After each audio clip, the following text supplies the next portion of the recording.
Hello বন্ধুরা, শুভ দুপুর। সবাই কেমন আছে? আশা করি সবাই ভালো আছে। তো আমি বিশাখাশীল চলে এসেছি তোমাদের সাথে আবার দুপুরে রান্নার মেনু ভিডিও শেয়ার করতে। তো চলো দেখে নাও আজকে কি কি রান্না হয়েছে।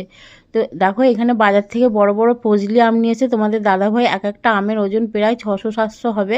খেতে দারুণ মিষ্টি আমটা। তো চলো দেখে নাও আজকে কি কি রান্না হয়েছে। এখানে আছে ভাত, আর করেছিলাম পাঁচমিশালি সবজি, যেটা মুসুরির ডাল দিয়ে। আর বন্ধুরা আজকে একদমই সিম্পল রান্না। তো এই তরকারিটার মধ্যে আছে মুসুরির ডাল, আলু, কুমড়ো, ঝিঙে, কাঁঠালের বীজ আর কচু, টমেটো।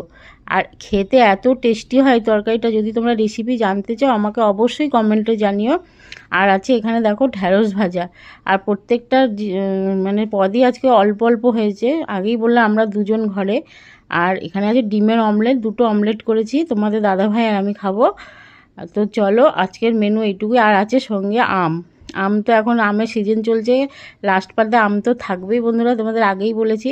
তো দেখো আমার খাবার রেডি, খাবার জন্য রেডি। তোমরাও খেয়ে নাও, অনেক বেলা হয়ে গেছে। তো যদি ভিডিওটা ভালো লাগে তো আমার লাইক কমেন্ট শেয়ার করে অবশ্যই পাশে থেকো, যারা ফেসবুক থেকে দেখছো। আর যারা ইউটিউব থেকে দেখছো চ্যানেলটি সাবস্ক্রাইব করে পাশে থেকো। তো চলো টাটা বাই, আবার দেখা হবে।